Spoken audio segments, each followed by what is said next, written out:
नमस्ते। चलिए नई वीडियो में आप सभी का मैं बहुत-बहुत स्वागत करता हूँ। देख लेते हैं कि आज मार्केट ने किस तरीके से कामकाज किया, कहाँ-कहाँ मैंने ट्रेड लिया था, हमारे सीखने वाली क्या बात थी। तो आप देखोगे आज अनएक्सपेक्टेड बहुत बड़ा हमें गैप अप देखने को मिला। इसके पीछे कारण क्या था? कारण ये था कि इन्फ्लेशन डेटा अमेरिका में आया था, तो वो इन्फ्लेशन और सीपीआई डेटा सब कुछ मिला-जुला के अमेरिकन मार्केट ने उसे पॉजिटिवली लिया, तो आज हमें एक बहुत बड़ा गैप अप देखने को मिला। पर गैप अप के बाद मार्केट यहाँ पूरी तरीके से साइडवेज हो गया। आज साइडवेज मार्केट में पूरी तरीके से हमें ट्रेड करते हुए मिला है यहाँ पर। तो सवाल ये उठता है कि आखिर ऐसे सिचुएशंस में हमको बाइंग करनी चाहिए या सेलिंग करनी चाहिए। तो देखिए, जब मार्केट बहुत बड़ा अनएक्सपेक्टेड गैप अप हो जाता है ना, तो उस समय क्या क्या चीज़ें हो रही थी। पहली तो ये हो रही थी, प्रॉफिट बुकिंग होती है। मतलब जो मान लीजिए कल कॉल होल्ड करके गया होगा, वो अपने प्रॉफिट बुकिंग करेगा यहाँ पे। प्रॉफिट बुकिंग मतलब प्रॉफिट बुकिंग जो है वो मार्केट को नीचे की तरफ पुश करती है। प्लस ये भी होता है, जैसे ही मार्केट में थोड़ा डिप आता है, नए बायर्स आके मार्केट को फिर ऊपर ले जाने की कोशिश करते हैं। तो यानी प्रॉफिट बुकिंग भी होती है और बाइंग भी होती है, यानी एक दूसरे के ऑपोजिट मूवमेंट देखने को मिलता है। इसीलिए जनरली मार्केट साइडवेज होके क्लोज हो जाता है। मार्केट को डायरेक्शन नहीं पकड़ पाता है, क्योंकि जो मूव मार्केट को चल के कवर करना था वो मार्केट ने गैप अप के माध्यम से कवर कर लिया। तो इस सब सिचुएशन में सबसे ज़्यादा जो हमारा टेस्ट होता है वो पेशेंस टेस्ट होता है कि आखिर हम कितना पेशेंस रख पाते हैं। तो ये तो पहली चीज़ हो गई। और दूसरी चीज़ बात करते हैं ट्रेंड अंडरस्टैंडिंग की। तो अगर आप ट्रेंड को अंडरस्टैंड करना चाहोगे तो यहाँ पे 15 मिनट के चार्ट को थोड़ा छोटा करते हैं।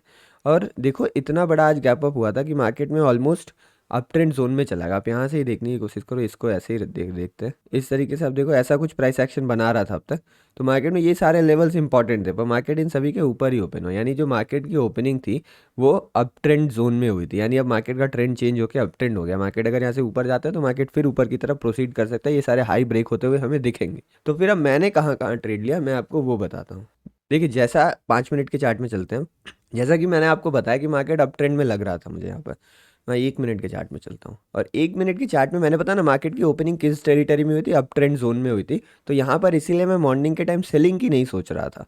तो देखो, मार्केट में सेल ऑफ आता है, जैसे आप देखो मार्केट यहाँ पे होल्ड किया, हाई ब्रेक नहीं कर पाया इस जोन के नीचे। यहाँ पे एक सेल ऑफ देखने मिला। ये क्या है? ये प्रॉफिट बुकिंग वाला सेल ऑफ है। यहाँ पे सेलर नहीं आ रहे, ये लोग प्रॉफिट बुकिंग कर रहे हैं अपनी। उसके बाद मार्केट यहाँ पर डब्ल्यू पैटर्न जैसा कुछ बनाता है और यहाँ से फिर ऊपर की तरफ चलता है। मैंने यहाँ पर भी कुछ नहीं किया। आप यहाँ पे देखोगे लोअर लोज लग रहे थे। तो ये जो लोअर लोज वाला जो पैटर्न है ना, ये क्या है? ये इंट्राडे का ट्रेंड है। यानी मार्केट में इंट्राडे का ट्रेंड डाउन था, पर 15 मिनट के चार्ट के हिसाब से मार्केट अप था यहाँ पर। तो जब मार्केट दोबारा इस लेवल के आसपास आता है और ये लो ब्रेक नहीं होता, और आप यहाँ पे देखो जब मार्केट ऊपर जाने लगता है, तो वहाँ ऊपर का रेड कैंडल बना और ग्रीन कैंडल बना, तो इस कैंडल के आसपास या यहाँ कहीं मैंने बाइंग की थी दोबारा। जब मार्केट दोबारा इस जोन में आया, क्यों? क्योंकि मार्केट का लो ब्रेक नहीं हुआ यहाँ पे। तो मैं ये एक्सपेक्ट कर रहा था कि मार्केट में ये ट्रेंड लाइन ब्रेक होकर ऊपर अच्छा खासा मूवमेंट मिलेगा। पर यहाँ पे मार्केट पूरी तरीके से साइडवेज हो गया इस पूरे जोन में। इसलिए मैं बोला ना, मार्केट इनडिसिसिव मोड में चले जाता है। इनडिसिसिव मतलब बायर्स को समझ में नहीं आता भाई बाइंग करें, इतना ऊपर चढ़ चुका है मार्केट। और सेलर्स को समझ में नहीं आता कि इतना गैप अप हुआ, सेल करेंगे तो फिर ऊपर ना लेके आ जाए वो। तो इसीलिए इनडिसिसिव मोड के कारण मैंने यहाँ बाइंग तो कर लिया था, पर मार्केट इतना साइलेंट था तो एक बहुत ही छोटा स्टॉप लॉस देके मैं निकल गया। और फिर जैसे इसका लो ब्रेक होता है, मैंने फिर एक नई पोजीशन बना ली, क्योंकि मार्केट को इतना देर रुका था तो मार्केट में इस तरफ भी स्टॉप लॉस थे। अगर इधर स्टॉप लॉस कटता तो भी बड़ी कैंडल बनती, इधर भी स्टॉप लॉस थे तो भी बड़ी कैंडल बनती। तो फिर जब मार्केट नीचे की तरफ ब्रेक किया फाइनल, देखो मैं यही बोलता ना, हम मार्केट को एनालाइज कर सकते हैं, हम मार्केट को प्रिडिक्ट करने की कोशिश कर सकते हैं, और मार्केट किधर जाएगा वो हम नहीं बता सकते। तो एज ए ट्रेडर हमारा काम यही है, मार्केट जिधर जाए हम चलने की कोशिश करें उस तरफ। तो मुझे यहाँ लगा, देखो यहाँ ऐसे भी हो सकता था, नीचे ट्रायंगल में मुझे ट्रैप करके ऊपर आ गया। तो फिर उस सिनेरियो के बारे में, मतलब वो भी सिनेरियो मेरे दिमाग में था, तो मैं यही प्लान कर रहा था, छोटे एसएल के साथ निकल जाऊंगा, कोई बात नहीं, देखा जाए क्या होगा। तो मैंने एक ट्रेड यहाँ पर ले लिया, जो जिसको यहाँ कहीं के आसपास मैंने निकाल दिया। कुछ क्वांटिटी तो मैंने तुरंत एग्जिट कर दी थी जैसे ही बड़ी कैंडल बनी। 30-40 पॉइंट मिल रहा था। अगर आप देखो, मैं आपको टेलीग्राम में दिखाता हूँ। तो यहाँ पर आप देखो, पहला ट्रेड मैंने लिया था 943 में, जो मैंने कॉल साइड में लिया था। उसके बाद फिर यहाँ पर पुट साइड में मैंने 927 में ट्रेड लिया, और 10-27 पे ट्रेड लिया, और 1030 पे निकाल दिया मैंने। 298 की बैंक 331 के प्राइस में मिल गई। अच्छा खासा यहाँ पर प्रॉफिट हो गया। अब उसके बाद देखिए मैंने क्या किया, जब मार्केट नीचे आया और यहाँ पर होल्ड करने लगा, अभी दिखाता हूँ 5 मिनट यहाँ, तो मैंने यहाँ पर बोला था कि मार्केट ऊपर की तरफ जा सकता है। देखो, ये एजुकेशनल पोस्ट रहता है, तो मैं आपको केवल चीज़ें सिखाने की कोशिश करता हूँ। मैं ये नहीं बता सकता कि आप ट्रेड ले लो, आप ये कॉल बाई कर लो, ये पुट बाई कर लो। यहाँ से आप सीख सकते हो। तो इसका रीज़न देखो आप क्या था। यहाँ पे मार्केट आया, होल्ड कर रहा था। मैंने क्या बोला, 15 मिनट के चार्ट में ये अप ट्रेंड में था। और दूसरा रीज़न ये था, अगर आप थोड़ा सा पीछे करोगे तो आप पाओगे कि ये जो पूरा एरिया है, ये पूरा एरिया जो है, ये सपोर्ट जोन है मार्केट के लिए। इसको मार्केट को निकालने में बहुत बार दिक्कत फेस हो रही थी। तो मार्केट ने इसका ब्रेकआउट दे दिया, तो यहाँ पर आके रिटेस्ट तो दोबारा करेगा ही ना। तो मुझे ऐसा, देखो ज़रूरी नहीं है मेरा यहाँ प्रॉफिट होता, मुझे यहाँ लगा यहाँ पे रिटेस्ट पॉसिबिलिटी है। क्यों? क्योंकि यहाँ पे मार्केट ने इनसाइड कैंडल बना, मतलब मार्केट यहाँ पे रुका थोड़ी देर, नीचे गया। अगर नीचे जाना होता ना तो मार्केट चले जाता। मार्केट में इस टाइप की कैंडल हमें देखने को नहीं मिलती। तो इस टाइप के कैंडल के बाद जब ये हाई निकला तो मैंने भी यहाँ पे अपनी बाइंग का पोजीशन बनाया, मार्केट थोड़ा देर और रुका, फिर ऊपर की तरफ गया और ऊपर जाने और फिर यहाँ पर होल्ड करने लगा। तो यहाँ मैंने पोजीशन एग्जिट कर दी थी अपनी, मैं इतना दूर नहीं ले गया। फिर मार्केट यहाँ रुक रहा था, जब मार्केट ने इसको दोबारा ब्रेक किया तो मैंने दोबारा एक बाइंग की पोजीशन बनाई। मार्केट यहाँ रुकने लगा, यहाँ नीचे आया, नीचे आने का मैं नीचे का ट्रेड आज ले ही नहीं रहा था। नीचे का ट्रेड मैंने आज कोई भी नहीं लिया इस जगह पर। नीचे का ट्रेड मैंने केवल यहाँ पर भी कॉल साइड ही लिया था, बस यहाँ जब ब्रेक है तब मैंने पुट साइड का ट्रेड लिया था। पर उसके बाद फिर मैं ऊपर का ही ट्रेड ले रहा था, ये वाली टेरिटरी में मैंने ट्रेड नहीं लिया इस जगह पर, इस जगह के आसपास।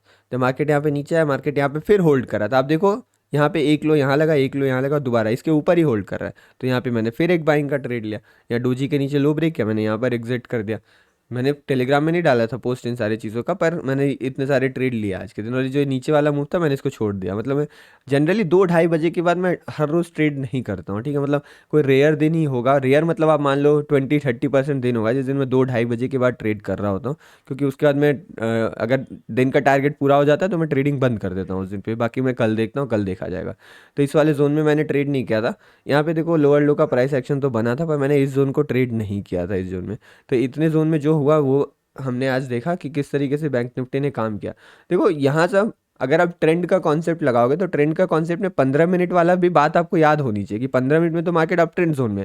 तो मार्केट है, मतलब देखो ऐसे भी तो मार्केट मूव करता है, ऐसे भी तो मार्केट मूव करता है। तो यहाँ पर ये जो आपको ट्रेंड दिख रहा है ना, या ये एक माइनर ट्रेंड है, यहाँ पे माइनर डाउन ट्रेंड है, पर पूरा मार्केट तो अप ट्रेंड में ना। तो आज मार्केट इतनी बड़ी गैप अप ओपनिंग के साथ अप ट्रेंड में आ चुका था। तो यहाँ पर थोड़ा डाउनफॉल के बाद भी बाइंग करने का हिम्मत तभी आया मुझे।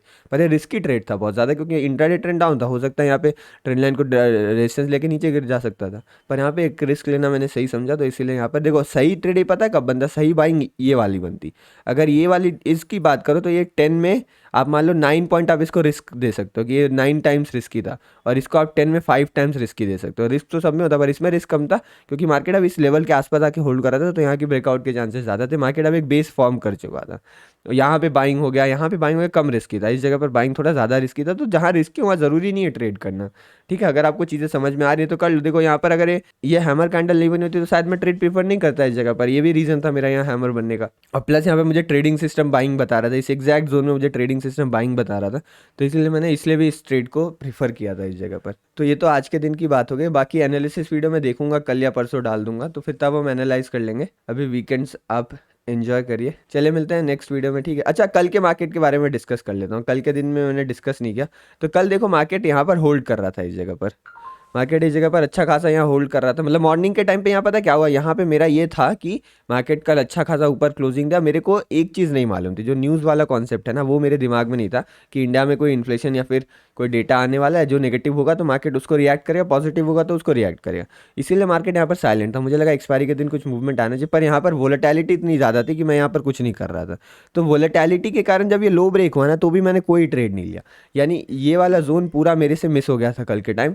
फिर जब मार्केट यहाँ पर आया, ऊपर गया, नीचे गया, यहाँ भी कोई ट्रेड नहीं किया। मैंने अपना पहला ट्रेड इस जगह पे किया था, यानी जो एक पुट का ट्रेड मैंने इस जगह लिया था। क्यों? क्योंकि मार्केट गिरने के बाद होल्ड कर रहा था। और आप देखोगे तो ये वाला जो लेवल था, ये जो पूरा लेवल था, इसी के आसपास आके होल्ड कर रहा था। तो जब भी ब्रेकआउट से पहले मार्केट होल्ड करता है तो ब्रेकआउट के चांसेस बढ़ जाते हैं। तो इसीलिए मैंने अपना जो पहला पुट का ट्रेड था वो इस जगह पर लिया था। इसको लिया था, यहाँ पे एक डोजी बने, डोजी का हाई ब्रेक को एग्जिट कर दिया। यहाँ पे फिर सेम पैटर्न बना, देखो जो पैटर्न यहाँ बनना था वही बना। फिर यहाँ पे एक सेल का ट्रेड लिया इधर कहीं, इसको भी मैंने एग्जिट कर दिया था। फिर मार्केट ऊपर गया, नीचे गया, यहाँ ऊपर नीचे कर रहा था। फिर देखो सेम कॉन्सेप्ट, यहाँ पे आया और यहाँ पे आया। देखो L1 L2 L3, मतलब मार्केट एक बेस फॉर्मेशन कर रहा था। तो यहाँ पे जब एक जोन बन रही थी तो यहाँ पे मैंने एक बाइंग का ट्रेड लिया था जो यहाँ कहीं एग्जिट कर दिया। और फिर बाकी इस मूवमेंट को मैंने ट्रेड नहीं लिया। तो 2 पुट साइड का ट्रेड था और एक कॉल साइड का ट्रेड मैंने कल लिया था। ये वाला एरिया मिस हो गया मेरे से पूरी तरीके से, क्योंकि यहाँ वोलेटाइल बहुत ज़्यादा, तो कॉन्फिडेंस नहीं आ रहा था। तो यहाँ भी एक छोटी वोटी कुछ कैंडल बनती ना तो मैं यहाँ एंट्री कर लेता, बट मार्केट उस हिसाब से चला नहीं, मार्केट डायरेक्ट गिर गया इस जोन में। तो ये उस दिन की एनालिसिस थी। चले फिर इस संडे को में भी एक बहुत बड़ी अनाउंसमेंट होने वाली है, तो देखते हैं, ठीक है। चले मिलते हैं नेक्स्ट वीडियो में। जय हिंद।